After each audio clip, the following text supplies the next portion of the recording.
दोस्तों स्वागत है आपका मेरे YouTube चैनल इंग्लिश बाबू पर। और आज मैं फिर हाजिर हूँ आपके साथ एक नई स्टोरी लेकर। और दोस्तों आज जो स्टोरी मैं आपके लिए लेकर आया हूँ ये एक शॉर्ट मॉरल स्टोरी है, बहुत ही प्यारी, बहुत ही अच्छे मॉरल के साथ ये कहानी है। कहानी सुनने में आपको मज़ा आएगा। उसके अलावा आज की इस स्टोरी में आपको कुछ नए इंग्लिश के वर्ड मीनिंग सीखने को मिलेंगे, उनकी करेक्ट प्रोनाउंसिएशन के बारे में पता चलेगा और हमेशा की तरह जो इसका ग्रामर का पार्ट है उसे डिटेल में कवर करेंगे, तो एक एक स्ट्रक्चर को आप बड़ी आसानी से सीख पाएंगे। तो चलिए दोस्तों आज की इस कहानी को हम शुरू करते हैं। और सबसे पहले कहानी का टाइटल देखते हैं। कहानी का टाइटल है रियलाइजेशन ऑफ मिस्टेक। क्या मतलब हुआ दोस्तों? REALISE रियलाइज़ एक वर्ब है जिसका मतलब होता है किसी चीज़ का एहसास होना, बोध होना, जो कि एक वर्ब है। और दोस्तों ये जो शब्द है REALISATION रियलाइजेशन, तो दोस्तों ये नाउन है और रियलाइजेशन का मतलब होता है एहसास, और मिस्टेक का मतलब गलती, और ऑफ का मतलब होता है की। रियलाइजेशन ऑफ मिस्टेक क्या अर्थ हुआ? गलती का एहसास, या कह सकते हैं भूल का एहसास। तो दोस्तों ये आज की इस कहानी का टाइटल है, शीर्षक है। और अब मैं से पढ़ना शुरू करता हूँ। आप लोगों से रिक्वेस्ट है आप कहानी को बिल्कुल ध्यान से सुनें। और दोस्तों यदि आज की कहानी में आपको कोई भी नया वर्ड या फिर नया स्ट्रक्चर मिले तो आप उसे नोट करें, और यदि कहानी पसंद आए तो लाइक भी ज़रूर करें। तो चलिए इसको शुरू करते हैं।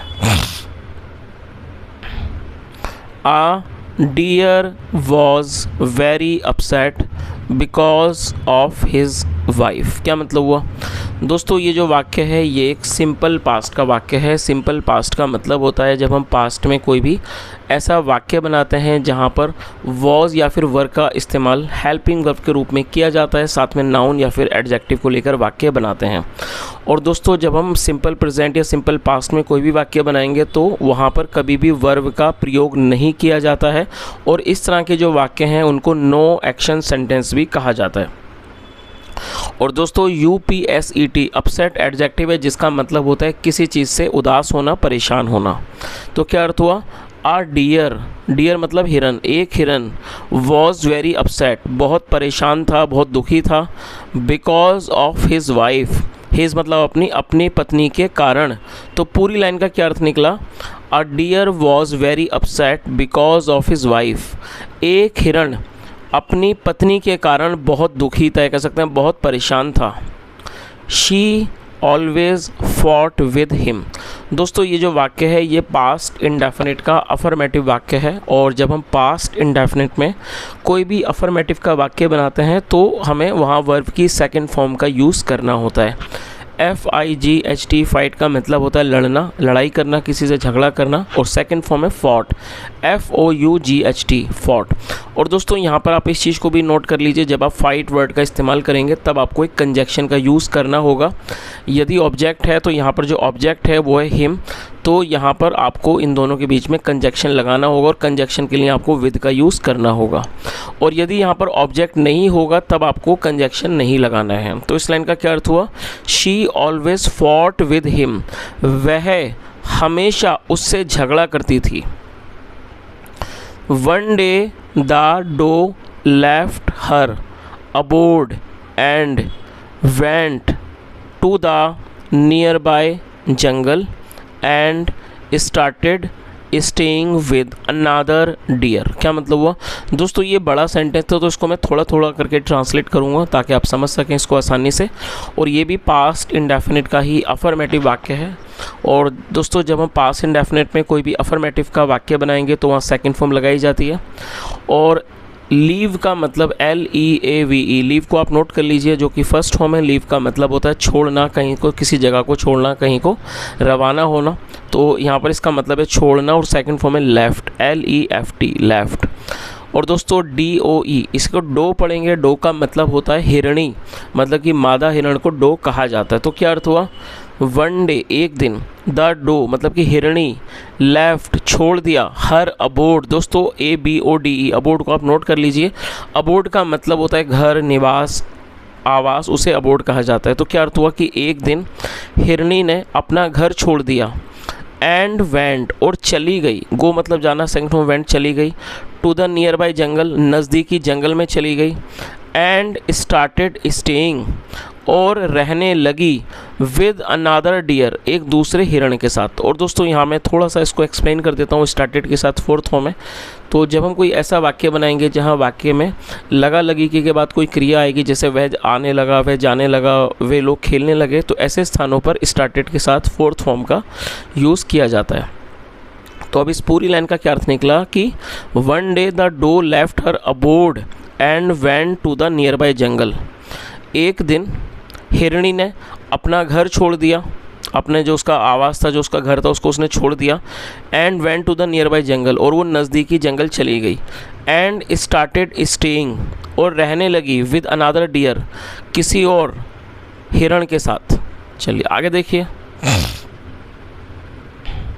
Once when they both were resting in a cave they heard the roar of a lion। क्या मतलब हुआ वंस? वंस मतलब होता है एक बार, when they both were resting। दोस्तों ये जो वाक्य है ये पास्ट कॉन्टिन्यूस का वाक्य है। पास्ट कॉन्टिन्यूस का मतलब होता है पास्ट में जब हम ऐसा वाक्य बनाएं जहाँ पर वाक्य की टेल पर रहा था, रही थी, रहे थे जैसे शब्द आते हैं, इस तरह के वाक्यों को पास्ट कॉन्टिन्यूस का वाक्य कहा जाता है, जहाँ पर वॉज या फिर वर का इस्तेमाल हेल्पिंग वर्ब के रूप में किया जाता है। आई, ही, शी, इट और सिंगुलर नाउन के साथ वॉज का यूज़ किया जाएगा। वी, यू, दे और प्लूरल नाउन के साथ वर का यूज़ किया जाएगा। साथ में फोर्थ फॉर्म लगाई जाती है। दोस्तों फोर्थ फॉर्म का मतलब है जब आप वर्ब की फर्स्ट फॉर्म के साथ आईएनजी ऐड करेंगे तो वो फोर्थ फॉर्म बन जाएगी। REST रेस्ट का मतलब होता है आराम करना, और आईएनजी जोड़ने के बाद ये फोर्थ फॉर्म हो जाएगी रेस्टिंग। तो क्या अर्थ हुआ? वंस, वैन, जब, दे बोथ। दोस्तों दे का मतलब होता है वे या फिर वे लोग। जब सब्जेक्ट में एक से ज़्यादा लोग होंगे तो वहाँ दे का यूज़ किया जाएगा, और बोथ का मतलब होता है दोनों। तो दे बोथ का मतलब हो गया वे दोनों।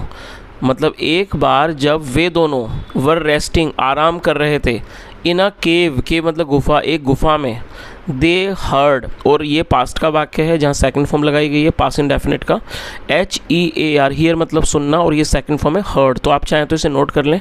दे हर्ड, उन्होंने सुना, द रोअर, रोअर मतलब दहाड़, एक दहाड़ सुनी, ऑफ अ लॉयन, एक शेर की। तो पूरी लाइन का क्या अर्थ निकला कि एक बार जब वे दोनों एक गुफा में आराम कर रहे थे, they heard the roar of a lion, उन्होंने एक शेर की दहाड़ को सुना। आगे देखिए। The doe said to the deer, और ये दोस्तों से की सेकंड फॉर्म है SAY, से मतलब क्या है ना, second form SAID, said. The doe said to the deer, हिरणी ने हिरण से कहा, वॉट शैल वी डू। दोस्तों यहाँ जो शैल का यूज़ किया गया है ये एक तरह से परमिशन लेने के लिए यूज़ किया जाता है, आप इसे नोट कर लीजिए। और अब वैसे इसका इस्तेमाल नहीं होता है, लेकिन बुक्स वगैरह में भी इसका यूज़ किया जाता है। अब इसकी जगह पर शुड का यूज़ किया जाता है। तो क्या अर्थ हुआ? What shall we do now. और दोस्तों जैसा मैंने अभी आपको बताया कि अब जो शैल का यूज़ नहीं किया जाता है परमिशन मतलब कि सलाह वगैरह देने के लिए या फिर परमिशन के लिए शुड का यूज़ किया जाता है। तो इस लाइन का क्या अर्थ निकला? The doe said to the deer, की हिरणी ने हिरण से कहा, what shall we do now, अब हम क्या करेंगे।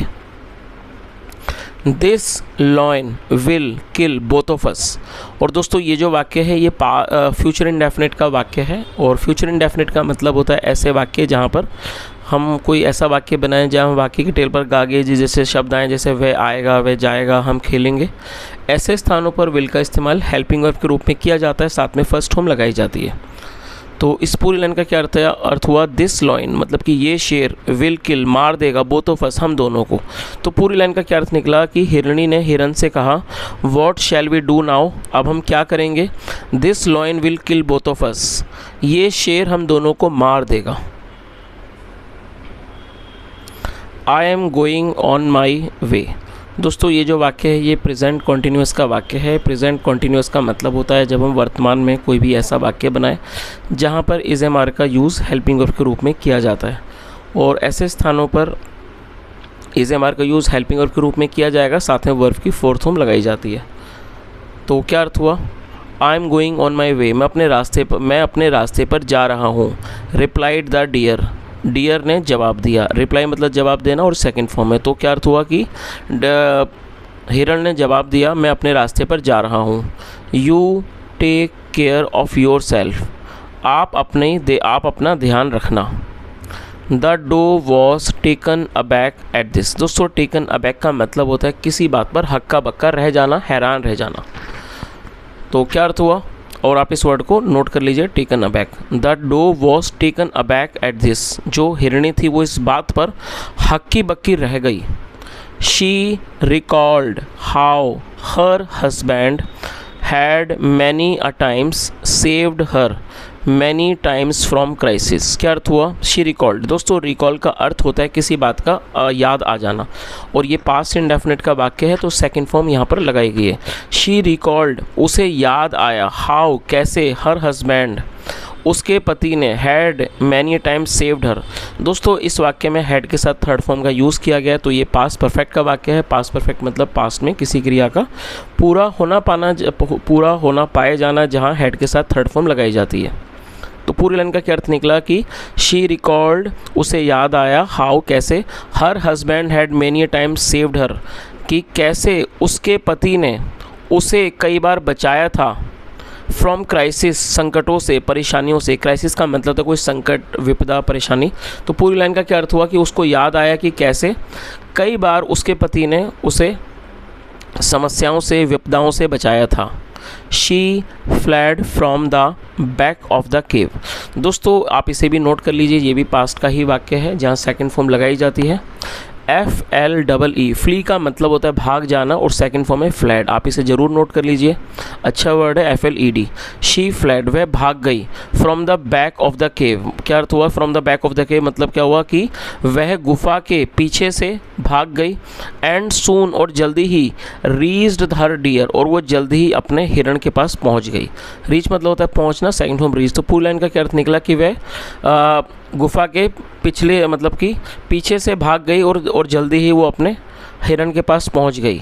The deer felt very happy, और दोस्तों फील का मतलब होता है महसूस करना, और ये सेकंड फॉर्म है, और फील हैप्पी मतलब खुश होना, सेकंड फॉर्म है फेल्ट हैप्पी। तो क्या अर्थ हुआ, the deer felt very happy, हिरण बहुत खुश हो गया। To see his wife back, अपनी पत्नी को वापस देखकर जो हिरण था वो बहुत खुश हो गया। The doe realized her mistake. दोस्तों रियलाइज़ का मतलब होता है किसी बात का एहसास होना, second form realize. The doe realized her mistake, हिरणी को अपनी गलती का एहसास हुआ। एंड प्रोमिस्ड, और उसने वादा किया, टू बिहेव, अच्छे से व्यवहार करने का उसने वादा किया, और बिहेव का मतलब होता है अच्छे से व्यवहार करना।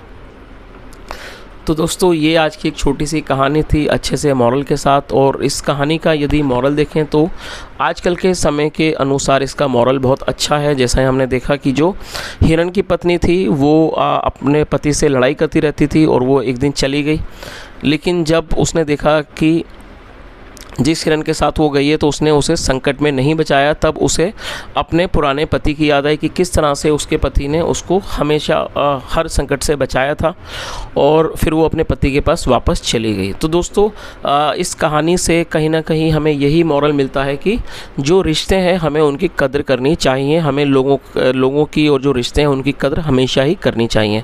तो ये छोटी सी दोस्तों कहानी है। और उसके अलावा दोस्तों मेरी एक रिक्वेस्ट है कि जब भी आप मेरे वीडियो को देखें तो आप अपने साथ नोटबुक पेन ज़रूर रखें, क्योंकि दोस्तों मेरी कोशिश हमेशा होती है कि मैं आपको बिल्कुल ही डिटेल में एक एक चीज़ बताऊं। जो नाउन है, वर्ब है, एडवर्ब है, अलग अलग स्ट्रक्चर्स हैं। और दोस्तों यदि आप भी इतनी मेहनत से इन वीडियो को सीरियसली देखते हैं और साथ में जो एक्टिविटी मैं बताता हूँ या फिर जो चीज़ें आप इन्हें नोट करते हैं और घर पर भी पढ़ाई करते हैं, तो इससे जाहिर सी बात है आपको जल्दी ही इसमें अच्छे रिज़ल्ट देखने को मिलेंगे, सफलता मिलेगी। क्योंकि आप लोग दोस्तों मेरे चैनल पर आ रहे हैं, क्यों आ रहे हैं? क्योंकि आप इंग्लिश सीखना चाहते हैं। और दोस्तों जब आपका ये लक्ष्य है तो मेरी आपसे ये रिक्वेस्ट है कि आप जब भी वीडियो, पहली बात तो ये है कि यदि आपके पास समय नहीं है तो आप वीडियो को ना ही देखें तो अच्छा है, लेकिन यदि आपके पास समय है तो आप बिल्कुल इसको ध्यान से देखें और आप कोशिश करें कि यदि कोई भी ऐसा वर्ड आपको मिले जिसकी आप मीनिंग नहीं जानते हैं तो आप उन्हें नोट ज़रूर करें। दोस्तों यदि आप उन्हें नोट करेंगे तो धीरे धीरे आपके पास अच्छा खासा एक कलेक्शन हो जाएगा वर्ड मीनिंग का, और आप उन्हें याद करें। और ये जो वर्ड मीनिंग है काफ़ी ज़्यादा हेल्प करते हैं आपकी इंग्लिश को सीखने में, नए नए सेंटेंसेस बनाने में। तो दोस्तों आप इस चीज़ का बेनिफिट पूरी तरह से उठाएं। आज के समय में ये चीज़ें बहुत ही आसान हैं, क्योंकि अगर मैं अपने समय के बारे में बात करूं, जब मैं एक स्टूडेंट था तो हमारे समय में इंटरनेट तो बहुत दूर की बात है, हमारे समय में मोबाइल भी नहीं था उस टाइम पर, जब मैं स्कूल वगैरह जाता था। तो अगर हमें कुछ सीखना होता था तो हमें किसी से हेल्प ही लेनी पड़ती थी, किसी भी टीचर के पास जाना पड़ता था। और दोस्तों देखिए ये भी होता है कि यदि हम कहीं ट्यूशन वगैरह लेते हैं, क्लास लेते हैं, तो कहीं ना कहीं हमें उसके चार्जेस देने होते हैं। और हर व्यक्ति आज के समय में ऐसा नहीं कि उसके पास ट्यूशन में फ़ीस देने के पैसे हों, या फिर वो हर व्यक्ति के हालात ऐसे नहीं होते कि वो कुछ पढ़ना चाहता है और उसके लिए उसके पास पैसे भी हों। तो दोस्तों ये जो आजकल का जो समय है, या जो आजकल की जो टेक्नोलॉजी की जो देन है, मोबाइल बहुत ही अच्छी चीज़ है। तो आप इसका पूरा ही बेनिफिट उठाएं, क्योंकि दोस्तों आज आपके पास मोबाइल है, इंटरनेट है, आप वीडियोस देख सकते हैं। अब ये आपके ऊपर डिपेंड करता है कि आप किस तरह की चीज़ें देखते हैं, क्योंकि मोबाइल में हर तरह की वीडियोस हैं। ऐसी भी वीडियोस हैं जहां पर सिर्फ आप टाइम पास कर सकते हैं, लेकिन उससे आपको कुछ भी सीखने को नहीं मिलता है। और यदि आप कुछ सीखना चाहते हैं तब भी आप इस मोबाइल की मदद ले सकते हैं, यहाँ से आप बहुत कुछ सीख सकते हैं।